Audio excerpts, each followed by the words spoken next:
faut savoir que le jazz, c'est quand même une musique qui est à l'origine américaine, comme le rock aussi et comme la pop est anglaise. Alors ça ne veut pas dire que c'est une musique qui n'a pas un rayonnement aussi dans la francophonie.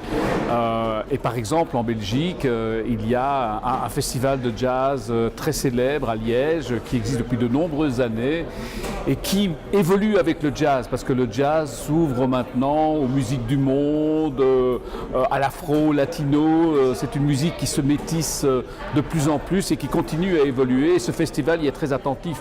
Et par cela, il y a des liens, en effet, avec d'autres pays francophones, mais aussi hispaniques, mais fondamentalement tous les musiciens de jazz belges, et il y en a quand même pas mal, hein, Steve Hoeben, Philippe Catherine, et puis Toots Thielemans, qui est un monument, qui a 92 ans maintenant. Il vient d'ailleurs d'arrêter de faire des concerts, malheureusement, parce que l'âge est là, mais ce sont quand même des gens qui ont trouvé leur racine dans la musique américaine. Alors, ce n'est pas contradictoire, hein, il ne faut pas opposer les choses. Je pense que la francophonie est un bon lieu d'échange, de contact entre passionnés, entre musiciens, etc. Mais rendons à César ce qui est à César.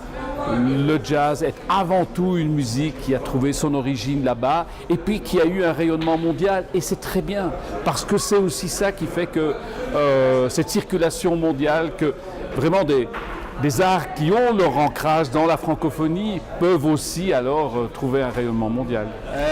Moi, ce que je trouve intéressant dans ce que l'industrie du jazz a réussi à faire à Montréal, c'est évidemment le Festival de jazz de Montréal qui est, je dirais, le bateau amiral, le navire amiral d'une grande partie en fait, des festivals au Québec, puis je dirais même dans le monde, parce que c'est le plus gros festival de jazz au monde. C'est parti vraiment sur avec des passionnés, Alain Simard, André Ménard, et qui ont été vraiment les instigateurs de ça. Et ce qui est intéressant, c'est de voir qu'ils ont réussi à faire avec une culture qui était quand même pas si... c'est une grande culture, mais c'est pas nécessairement une culture grand public. Ils ont réussi à créer un événement grand public et à faire vraiment le lien entre l'aspect musique savante et musique grand public.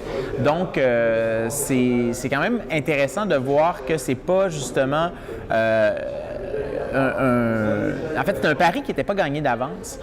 Puis c'est un festival qui a été adopté autant par la population, les gens de Montréal, que les touristes. Au Québec et même au Canada. En fait, le gros festival culturel au Québec, au Canada, c'est une musique qui n'était peut-être pas nécessairement destinée à attirer les grandes foules. Puis le pari, en tout cas, il est réussi.